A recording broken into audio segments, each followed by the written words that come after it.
ذکر کی ایک قسم اللہ کے نام پڑھنا، اللہ کے نام یاد کرنا۔ ابو ہریرہ رضی اللہ عنہ سے روایت ہے کہ رسول اللہ صلی اللہ علیہ وسلم نے فرمایا، بے شک اللہ کے 99 نام ہیں، 99۔ جو شخص ان سب کو محفوظ رکھے گا، یاد کر لے گا، وہ جنت میں داخل ہوگا۔ ان کو گننا، ان کے معنی پہچاننا، ان کے تقاضے کے مطابق عمل کرنا۔ خالی لکھ کے یا جمع کر کے یاد کر لیا جائے اور مطلب ہی نہ پتا ہو اور اس کے مطابق عمل نہ ہو تو پھر یہ وعدہ نہیں پورا ہوتا۔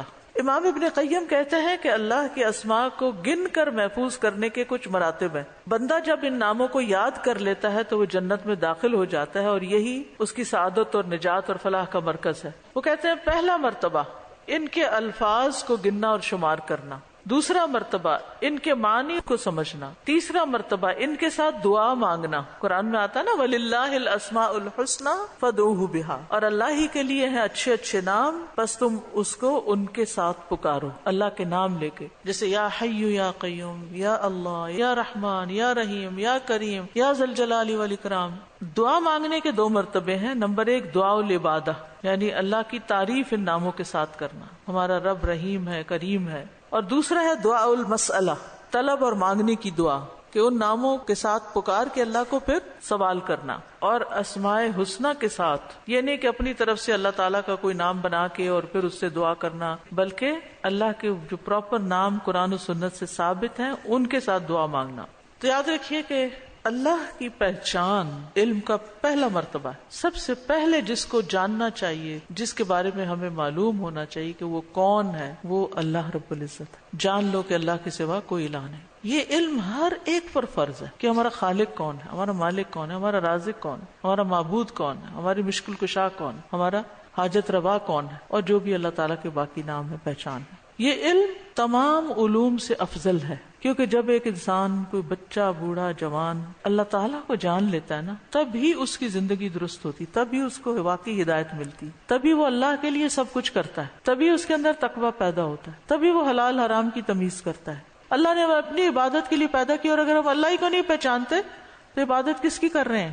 تو پہلا کام اللہ کی پہچان ہے، اللہ کی معرفت، اور اللہ کی پہچان کے لیے اللہ کے ناموں کا علم حاصل کرنا ضروری ہے۔ اللہ تعالیٰ کے ناموں کو پڑھنے، یاد کرنے، جاننے، سمجھنے کے بارے میں کچھ اصول و قواعد۔ اس میں پہلی بات یہ کہ اللہ کے تمام نام توقیفی ہیں، اس میں عقل کی کوئی گنجائش نہیں، یعنی بذریعہ وحی معلوم ہوئے۔ ہم اپنے پسند سے اللہ کا کوئی نام نہیں رکھ سکتے، یعنی آپ یہ نہیں کہہ سکتے کہ مجھے اللہ سے بڑی محبت ہے تو میرا دل چاہتا ہے میں اللہ تعالیٰ کا یہ نام رکھ دوں، یہ نہیں کر سکتے آپ۔ کسی انسان کو، کسی بشر کو، کسی جن کو، کسی فرشتے کو یہ اختیار نہیں کہ وہ اپنی مرضی پسند سے اللہ کا کوئی نام رکھ دے اور اس سے اس کو پکارنا شروع کر دے، اور اس کی لاجک صرف یہ دے کہ یہ تو محبت کی بات ہے اور میں محبت سے یوں پکارتی ہوں اللہ کو۔ نہیں، اس کی اجازت نہیں، کیونکہ جتنا اللہ تعالیٰ خود اپنے آپ کو جانتا ہے ہم نہیں جانتے، اور جتنا اس نے چاہا ہمیں اپنے بارے میں علم دیا، اور وہ علم بھی نبی صلی اللہ علیہ وسلم کے ذریعے ہم تک پہنچا ہے، تو اس کو حاصل کرنے کی کوشش کریں۔ امام احمد کہتے ہیں اللہ کی صفت نہیں بیان کی جائے گی مگر وہی جو خود اس نے اپنی ذات کی بیان فرمائی ہے یا رسول اللہ صلی اللہ علیہ وسلم نے بیان کی ہے۔ پھر اگلی بات یہ کہ اللہ کے ناموں میں الحاد سے بچنا چاہیے، سیدھے رستے سے ہٹ جانا۔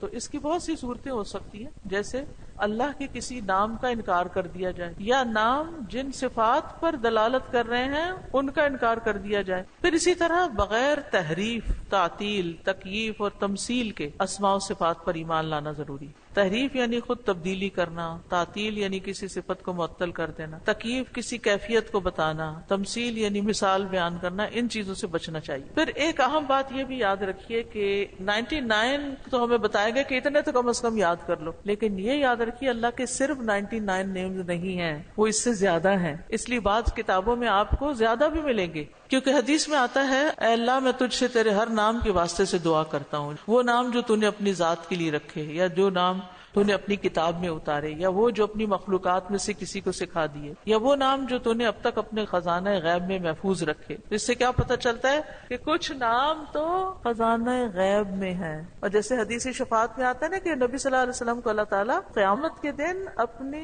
حمد و ثنا بیان کرنے کے لیے وہ کچھ سکھائیں گے جو اس سے پہلے نہیں سکھائی ہوگی، تو اس کے ذریعے نبی صلی اللہ علیہ وسلم اللہ کی تعریف بیان کریں گے، یعنی وہ علم ابھی تک نبی صلی اللہ علیہ وسلم کے پاس بھی نہیں، وہ قیامت کے دن دیا جائے گا، جس کی بنا پر آپ اللہ تعالیٰ کی تعریف کریں گے، پھر دعا کریں گے اور پھر آپ کو شفاعت کا اذن دیا جائے گا۔ تو کچھ اللہ تعالیٰ کے نام ہیں، صفات ہیں، اور کچھ افعال بھی ہیں کہ اللہ تعالیٰ کیا کیا کرتا ہے۔ تو قرآن سے ہمیں وہ بھی پتہ چلتا ہے کہ اللہ تعالیٰ کیا کرتا ہے، مطلب زندگی دیتا ہے، موت دیتا ہے، رزق دیتا ہے، وغیرہ وغیرہ۔